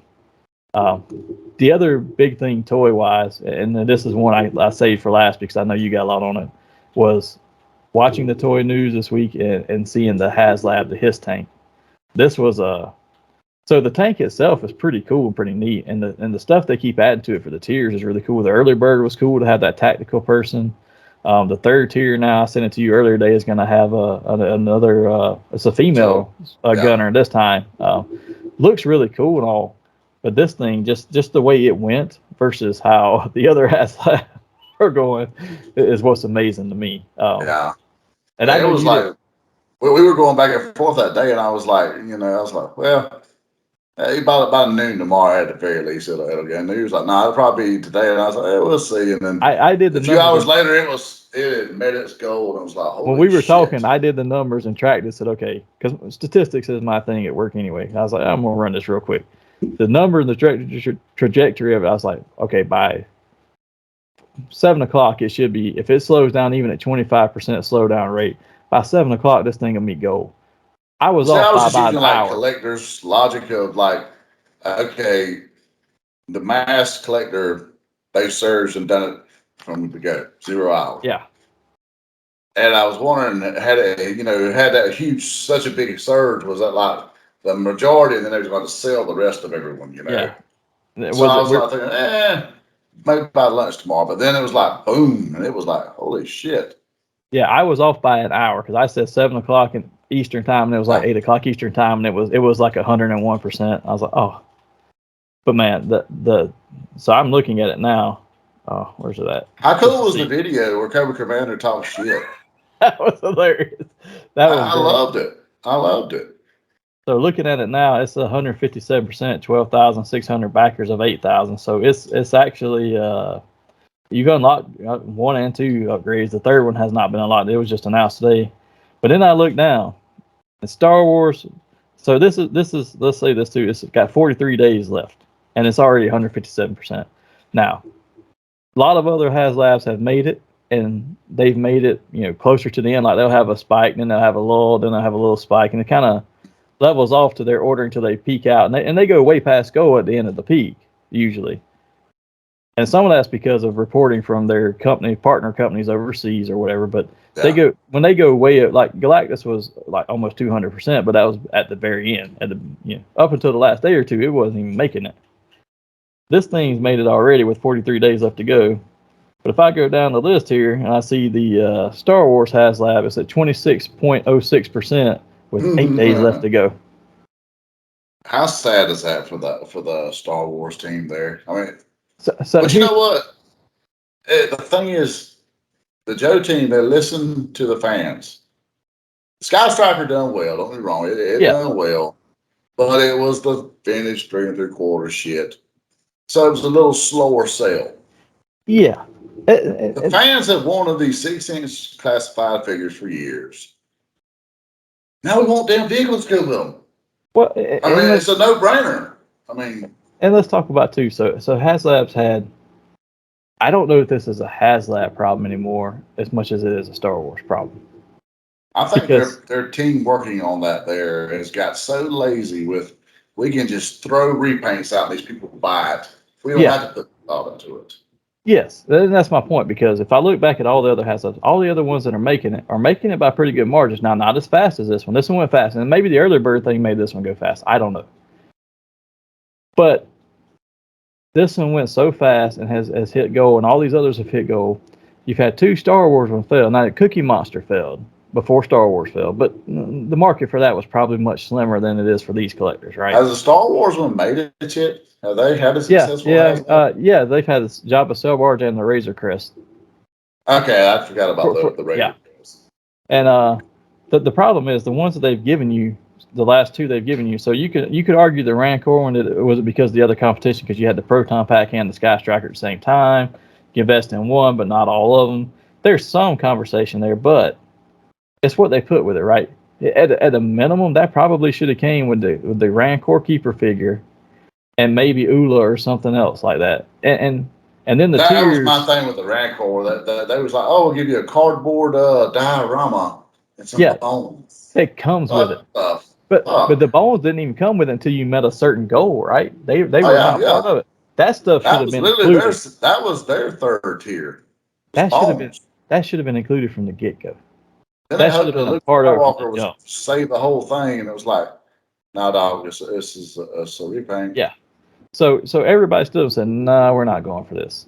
Now, they should have had the Rancor, the Keeper, and then maybe some of the bones as a minimum. That's from the get-go. Then here's some tiers of maybe the Luke could have been a tier, because that would have sold. But some of the other stuff, yeah. But now when you come to this G.I. Joe one, it's like, okay, we're going to start you out with a vehicle and a figure. And if you buy it by July 6th, we're going to throw in a second figure, even if you don't meet any of the tiers. This is just an early bird special if we hit the minimum goal. Bam, you got 2 figures in a vehicle to start off with. And they all come in individual packaging that will be sequentially numbered. And as Commander said, you completionist, here you go. Yeah, and then let's look at some of the tiers. Like, you weren't impressed with the missile launchers, and then the second tier was more retro style stuff for the treads and the canopy and stuff. And I get some people want that stuff, so that's fine for a couple tiers. The third tier that got announced today, here's another figure. We're giving you the things you want if you get to this point. Now, we gave you what you wanted to start with at a basic minimum. Here's some stuff you might want, and here's something you probably really want. It's not just another figure, Monster. This is a figure designed by Ron Rudat. Yeah. And the fans get to choose the coloring for the figure. And the purple one looks so much like the Techno Viper. Yeah. My vote is 100% on that right there. 100%. So, I mean, they're giving you what you want. So, a HasLab can succeed if you put the stuff out there people want. Yes. Putting this lightsaber out there was not what people wanted, because number one, you're trying to bank on this show selling this lightsaber. Well, you already sell retail versions of lightsabers. Why would I go in for a $500 one just because it's got 2 blades? It's no better premium than the Obi-Wan one you just put out for $200, and I like Obi-Wan. He's a known character. You put it out on the Grand Inquisitor. I mean, I hate to break it to you. Star Wars fans are Star Wars fans, but I guarantee you there's not just this mass following for Grand Inquisitor fans. But wait a minute, it's not even Grand Inquisitor. It's the Third Sister's saber. Okay. It's marketed as hers. Now they have the exact same saber, Yeah. and you could say it was the Grand Inquisitors once you put it on your shelf and open it. But it's coming in a box that says Reva's. Yeah, I feel like they would have done better if they had marketed Anakin's lightsaber that Obi-Wan held in that box for years that he gave to Luke in Episode 4. If you would have done that and then had little small things to unlock, like maybe the kyber crystal or, various things, to make it special. But It's something that it means something to the fans. But a lab should be something, or a crowdfund should be something that you're not going to get at retail. I can go into retail stores and buy lightsabers. I can go to their Galaxy's Edge store and buy lightsabers of known Jedi and known Sith in a collectible box like that. And I can even get the Grand Inquisitors, because if you remember in Rebels, when the Grand Inquisitors, history was shown to be that he used to be a Jedi temple guard. They actually have that lightsaber in a box at Galaxy's Edge. You can go and get that stuff. You might spend a little more than $200 on it, but you can go get it. But they're pretty damn nice, the ones they're selling there. Oh yeah, they're fantastic. But I just don't see how this could have sold for $500. And now they're getting so desperate that they had a stand that comes with it in the box, because all of them do. But now they've thrown in a stand because it's a double-bladed saber. They threw in a little plastic stand that's supposed to hold the ends of the saber to hold it completely straight for you on your shelf. I'm like, that does not entice us to buy anymore. How cheap did that stand look to you? It's like they threw 37 cents at you and say, "Here, boy." So here's the other kicker. Here's the other kicker, just like happened with the Proton Pack, where all the backers who went into Rancor first, and then they saw this Proton Pack, which was really cool. You saw the numbers actually decrease and then jump on the other one. So the other night when we were watching these and we were talking about the G.I. Joe one hitting goal, I was looking at the Star Wars one too. The other night it actually got over 26%. It was almost at like 26.4%. Today it's at 26.0. By the next day, it had dropped back down to 25 and some change percent, because people had took their money back out of it, and I continued to see the his tank go up. I was like, so they said, screw that, I want this. That's the people who couldn't afford both, and they're like, I want that one. So that's Joe has that's just gotten back up marketing to where it was. That's pretty poor marketing on Hasbro itself, right there. Aside from how lazy the Star Wars team is, if you don't allot a certain amount of time for a HasLab, don't have another HasLab become available during that time frame. They should never cross, because you're going to have fans that say, "Holy shit!" Because let's face it, a lot of collectors are on a budget. You're only going to afford so many $300 to $600 action figures. Let's just be honest. Even if you do very well for yourself, you're still going to you pick and choose. Like, well, damn, I kind of like this, and I want to buy it, but this right here is just a hair or two more, regardless of which your fandom is. So if they cross it at any point, you're going to set yourself up. And I get it. Yes, Hasbro is going to get the money either way. However, you might the fans that would have still bought this, that's going to pull away now to buy this, you might have had a chance, but they still buy both. Well, and here's the other thing too, and I could say that I wouldn't say never cross completely. I would say just for fan service, because I'm a fan of a lot of them. I would say, okay, the Star Wars one, and actually I said this wrong a minute ago. I said G.I. Joe. I should have said Star Wars actually has just gotten back to where it was the other night, because it fell off and came back. I said that wrong again. So let me fix myself first. And then secondly, I would say if you're going to have them crossover, it would be the announcement that one is coming. So like if you get to the last 10 to 15 days of the Star Wars one, and I've invested in Star Wars, but I'm a bigger G.I. Joe fan, I think, well, I'm not getting anything for G.I. Joe from this year, I'll go in for it. But you tell me 10 or 15 days before the end, say, hey, we're going to have a G.I. Joe one come up. Don't tell me what it is and don't put it for sale yet. Then I can make a decision. Do I want to continue with the Star Wars, or do I want to go over to G.I. Joe? And because I can't do both, so I'm going to go to one or the other. But putting it for sale at the same time, another one's for sale, you're guaranteed that you're only going to be able to pick one, and you have to pick and choose. But I would like to at least know that something's coming, because I would kick myself in the butt if I bought the Star Wars one, and then 5 days after it ends, they start a G.I. Joe, and I'm like, well, shit, I'd have rather had the G.I. Joe item. But now I'm stuck with this because I can't cancel my order for it. So I'd like to Well, know the a way little they're bit. currently doing it is a poor business model.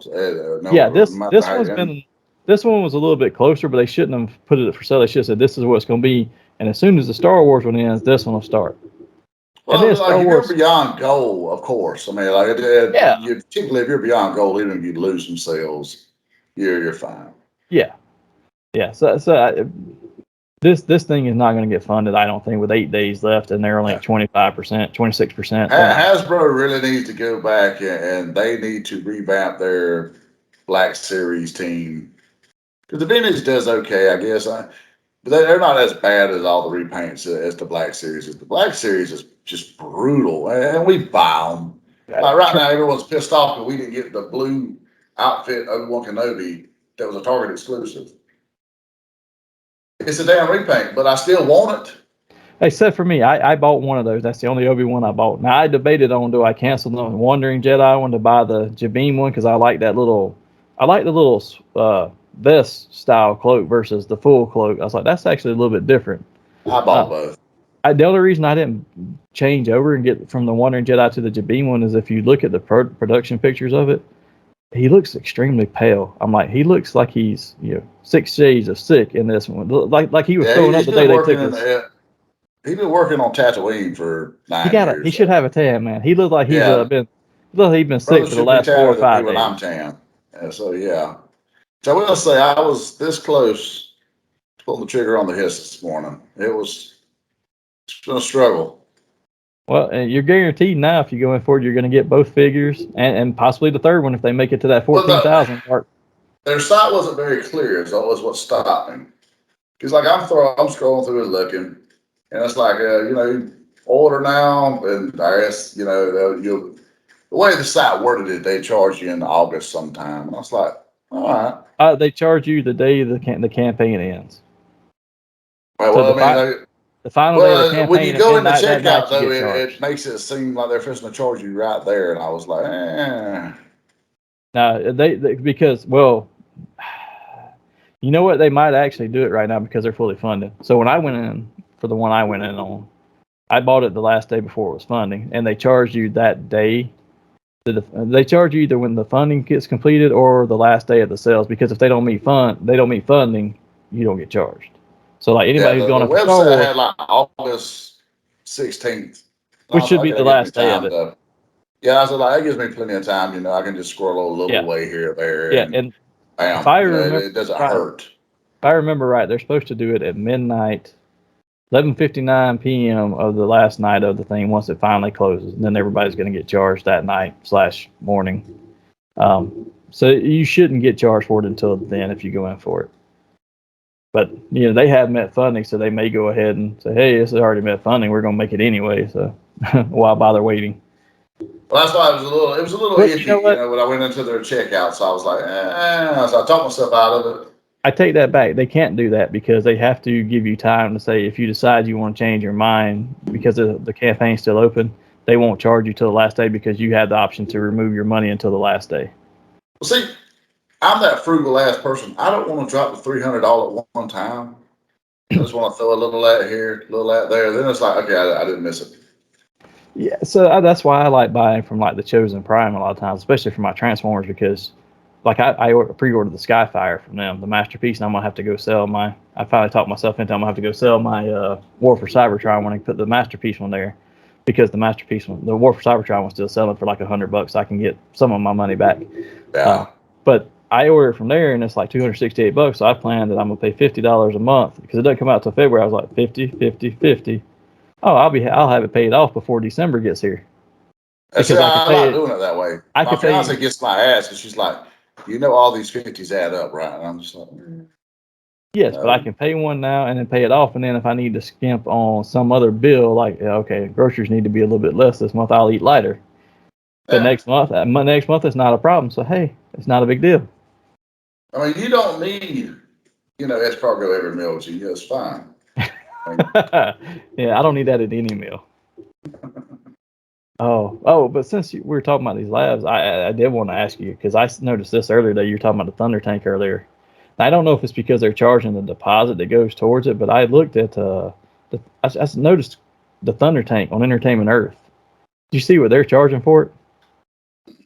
$474. Really? Yeah. I was like, I thought this thing was like $550 total with everything, and then you got to put like a $50 deposit. It was either $5 or $550 on Big Bad, and I had to put a $75 deposit through them. So it was showing it as now I'll have to look at it again, but it was showing it last night at $474 on. I was like, this can't be the same Thunder Tank, and it was Super 7s. I was like, why are they selling it cheaper than even Super 7? Super 7 selling it at what, 500? Yeah. I was like, how? I don't get that.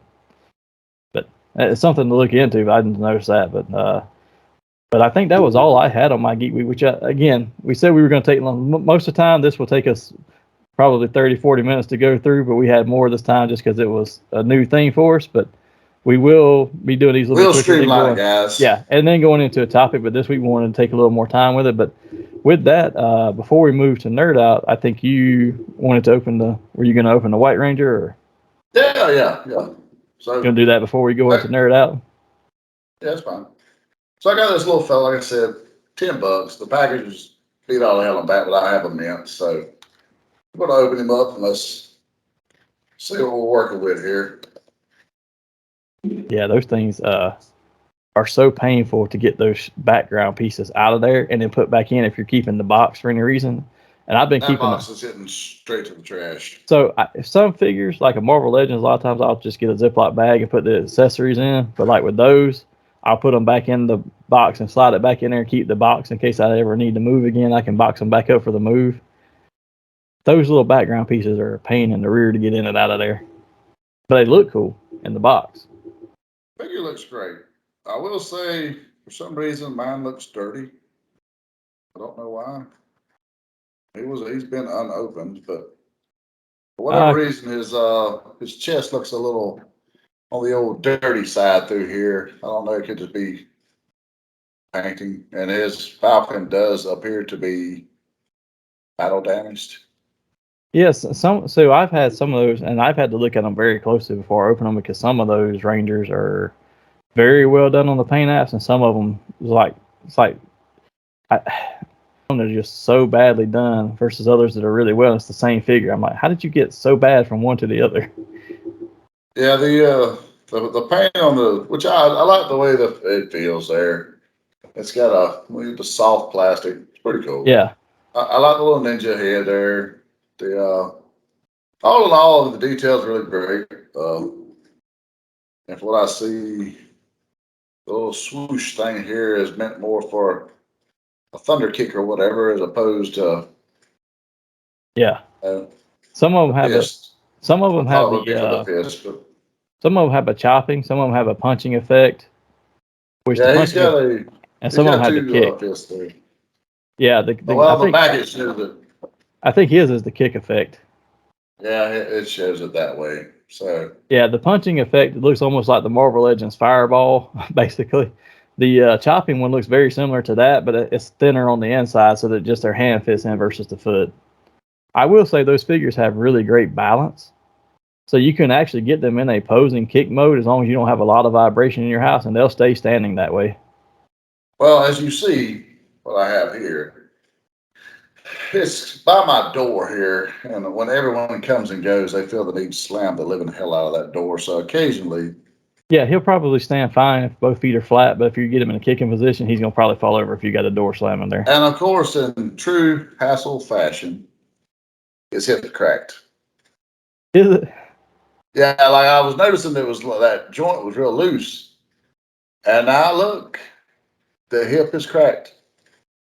There, where the seam goes there, like this one's pretty seamless here. Yeah, it's hard to see on the camera because of the light reflection. You can, well, it was $10, so. And I can't remember if and I have a bunch of those open, but I can't remember if they have the drop down hips like the G.I. Joe figures do to get more posability. Yes, some of those figures are great with those drop down hips, and some of them were terrible. My barbecue was a pain in the butt because his were so loose they kept falling down. I had to try and tighten them. Barbecue that give me trouble. The Alley Viper is the one I have the most trouble. He falls over the most because do that right there. And then he's got the shield in one hand, which isn't as heavy as you would think. And when I got the gun in the other, so I was hoping the backpack would kind of, center him. But Yeah. all in all, it's worth $10, even with the pour paint and the cracked tip. I mean, And I love it go on display. So I love the movie style heads. I think if you change out that head from that one, when you do the movie style head, you have to put the other scarf piece on it, and then you can either do the movie head with the face mask, or you can do the unmasked head. But you have to have that piece with those, because the one that's on there now only fits with the wraparound, which I was never a fan of. Torn is, I don't know if I'm gonna swap or not yet. I swapped mine out. I don't like the TV show ones where they had the full mask wrapped around their head. That just bothered me for some reason. Well, that was just so you didn't notice the little Asian man behind there. Yeah, I know, but they spent a little bit more money on the movie making that work. Well, it was actually the actors in that, so yeah, that was my thing there. So we can move on. Well, with that, that brings us to Nerd Out, which this is a section of the show we are keeping, because this is always a fun one for us. If for no other reason, if nobody likes us, we enjoy it. But this is the section of the show where we ask each other random questions that we've come up with about the topic or the conversation of the day, and put each other on the spot to answer with no preparation ahead. So if you want to answer these questions, feel free to share in the comments with us, or if you want to expand on one we have, feel free to share that as well. But we'll kick straight into that. And Hassel, do you have I think I went last time. It's your turn. Okay, I can't remember. It's been a long week, even though it's only been a week. Yeah. So I'm going to ask this question. This goes back to some of the toy stuff we've been talking. What figure in a current line right now, whether it's G.I. Joe Classified or Marvel Legends or any of the Super 7 ones or any line out there, which one is a fan favorite deep cut for you that you want, but you're not sure that you're ever probably going to get? And I'll tell you what led me to this question is the Speedball. I'm so excited to get my Speedball for my New Warriors, and I was like, I'm never going to get that because they're never going to make a Speedball. Who cares about that? And what do you even do for that figure? I mean, there's not even really an effect with it. There should have been just something you put on his back with the little bubbles everywhere, but they didn't. Could at least give him a couple of flaming children from the school. That's horrible, man. That would have been awesome. But I mean, did you really ever think they'd make a Speedball figure? I did not, even though I want a New Warriors team. So what would you think from anything that you collect to say, hey, I don't think they're ever going to make this one? I would love a 2-pack with Lilith and Zarthos. That would be cool. Spirits of Vengeance from the Danny Ketch run. I mean, we've got one or two good Danny Ketches. Then we got that shitty updated one, I guess. But I'd love that 2-pack with Lilith and Zarthos. That'd be real cool. It'd be the time to do it too, with it being the 50th anniversary this year. That's interesting. Yeah, for me, like I said, mine was Speedball, but I've got that now, so I got to go to my second one, which is, I don't know why nobody is doing this one, but a Masterpiece Computron. None of the third party have done it. I mean, they're doing Defensor, they've done Superion. You get the Predacons, you get all the villain ones. Nobody seems to want to do Computron. He's the forgotten one. Yeah, it's kind of curious. That's good. That's good. Huh? Yeah, I wouldn't care who made him either. I need a Computron, and nobody seems to want to do one in a Masterpiece scale. Your turn, sir. We'll stick with toys, so to speak. And crowdfunding things seem to be not just with Hasbro. Mattel does it. I went in for the new generation ring. We should be here in September. Yeah, that looked nice. So with Star Wars having the problems they've had, I mean, they've struck out 2 in a row here. Yeah. I mean, this is just one more, they're out. What Star Wars do you feel would be a HasLab that would make it, and what would it be? I would go Black Series, and I'd probably go vehicles, and I think the easiest vehicle to sell at an affordable price would be the Falcon. Yeah. I think any fan would go, because let's be honest, if we could look at starships out there, the 2 most recognizable and most talked about starships in any fandom is the Millennium Falcon and the Enterprise. You give me a 6-inch scale classified Millennium Falcon, I would probably go in for that. And you could have it as a whole play set just like they used to do. You open up and there's the area back there for them to play chess and stuff. So it's going to be big regardless. Oh, it would fill your table up. I mean, it would fill a kitchen. Yeah, table. it's going to be $500-600. But I think if you try to go any bigger, like a Star Destroyer or a Death Star, it's going to be too expensive if you go. The Falcon will be as big as you want to go. Yeah, for a classified, yeah. Now, if you, not classified, but for a Black Series, if you were going retro, yeah, I'd say just do a Death Star or something. But you know what? I don't know. I'm not big on the vintage. I'm not either. Like that vintage series either. Like the Jabba's Barge or not Barge, though. What's the last one they just put out? The Razor Crest? Those for the Jabba's Palace Room. Oh, yeah. I would have if were that Black Series scale, you could have named your price. I'd have went in for it. And that's why I think, this is where the Star Wars team is failing to. It's not so much the money price as it is what you're offering. Yeah. The Falcon, I would go in for in a heartbeat at say 600 bones. But you say you didn't want to go that big of a scale. You want to test the waters. If you do an X-wing or say Star Killer's ship, maybe Darth Maul's ship, maybe all three of those are mid-scale vehicles. Yeah. You could do those in the 300 to 400 range. Test your waters before you done the Falcon. I'd go in for an X-wing. Yeah. Oh, of course. I mean, it come with a set exclusive R2D2 and Luke. Maybe a pinless body version of that X-wing fighter Luke. I'll be honest with you. I think if we stayed in the role play realm, like they try to do with the Saber, if you'd have gave me a more impactful person Saber and some other features with it, if you'd have gave me Obi-Wan Saber and then an official Jedi robe, I'd have went in for that. I don't think any of the known sabers with enough detail, access to the Kyber crystal, and a quality stand, they would do something. And if you're banking on it being selling because it's a bigger saber, it's a double-bladed one, you can't get that at retail because most of the retail ones are single ones except for Ahsoka's because she gets the little dagger lightsaber with hers. They sell both of hers together. You get the long one and the dagger size one. Okay, but if you want two fully bladed ones, you could have done a Darth Maul one, especially coming off of Obi-Wan. Even though he's not in it, he was Obi-Wan. Obi-Wan was his nemesis. It drove him crazy. You could have done that, and then if you'd have had one of the tiers be an unlockable like Sith robe like Maul wore in Phantom Menace, I'd have went in for that. More so than the robe, had the two with the disconnect. Yeah. However, the disconnect is still functionable, but have like the all they would really have to do is make the one that they make now, and then just have a connector piece that it screws into. That's how they make them for the third party people who make them.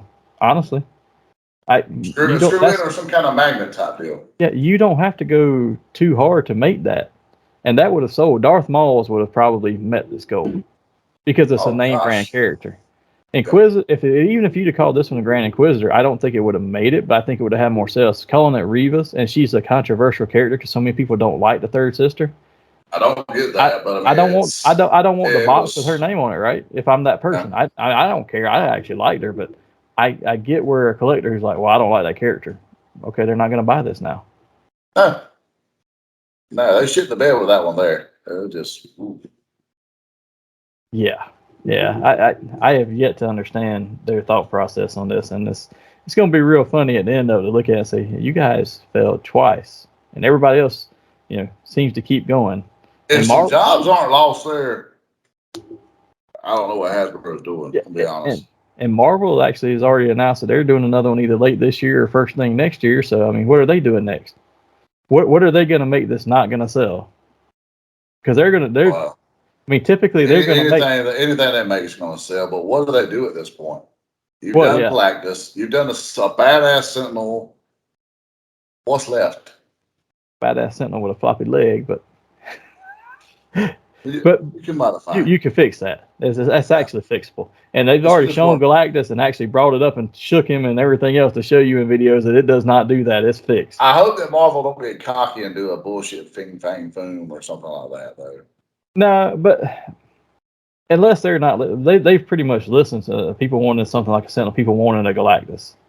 those things sold because people want them. Again, you can pick something that somebody's not going to want, but if it was me, what I would want for another. Blackbird. Do what? Blackbird. The Blackbird would be awesome, but you know what I would pick instead, since it's the 50th anniversary of Ghost Rider? Give me a set of vehicles or Ghost Riders with cycles and do every one of them in a pack. Ooh. Do a Dan Ketch, a Johnny Blaze, have a Ghost Rider figure for each one of them and their bikes. Think about the price tag for just the bike and the figure, because they've done those as singles before, and they were what, $50 then, $60. Well, now 7% price increase at best. They're probably going to be in the $70 range.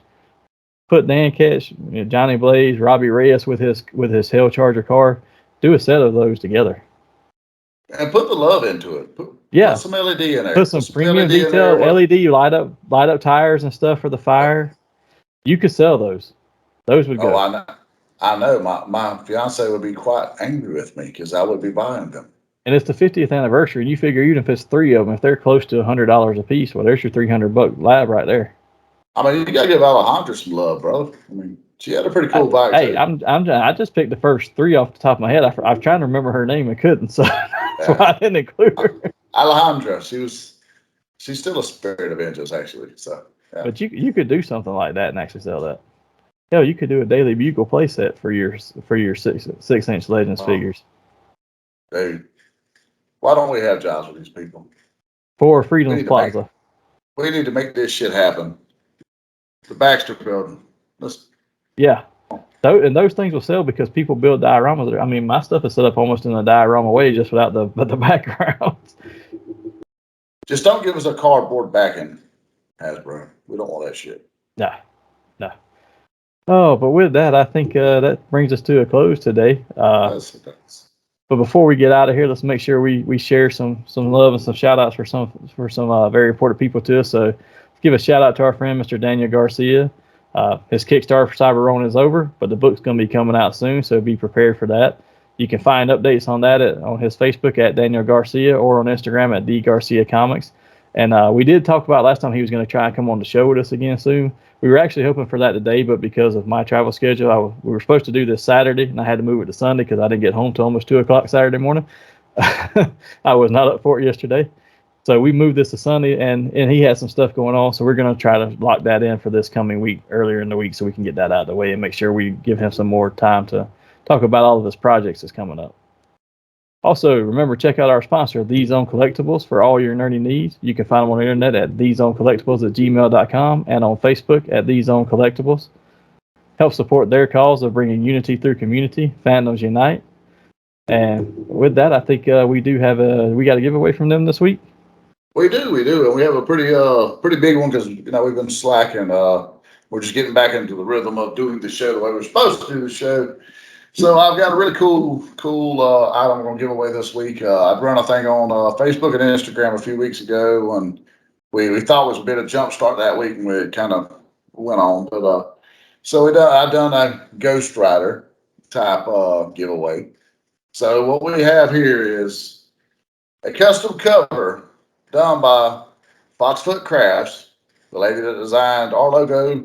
She does a lot of great work. She's out of Tifton, Georgia. She does a great deal of stuff for the Zone Collectibles. But she done this custom Secret Wars #1 Ghost Racers with a Ghost Rider on the front. So because the thing I put on there the other day about who was the greatest Ghost Rider in your opinion, and we had some pretty good little back and forth, other than Casey, who's a Robbie fan because he likes the Challenger. But other than that, well, we had some educated stuff. You got out of like that.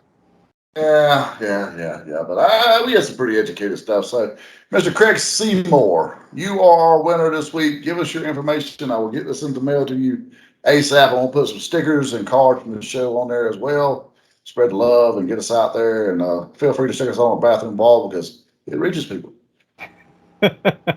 And remember, all you got to do to enter the giveaways like that, unless we have some other instructions, which I know Hassel was having a conversation on this one, but it all comes back to social media. So, feel free to share, comment, like, subscribe on any of our social media, and Hassel's going to tell you where those are at in just a moment.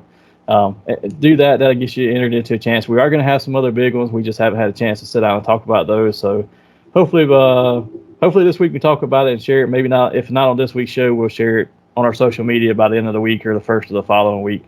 Yeah, we have some pretty major ones coming, folks. Yeah, those will be coming. But for these, all you got to do, like I said, find us on social media, like, comment, subscribe, share. Hassel, how about you tell them where they can find us at for that? You can find us on Facebook at Haskell Hutchison via Nerdy Man Room Show. You can find us on Instagram at the Nerdy Man Room Show, and you can find us on Twitter at Nerdy MR Show. So you show us love, we'll show you love. We really need to get to 500 subscribers.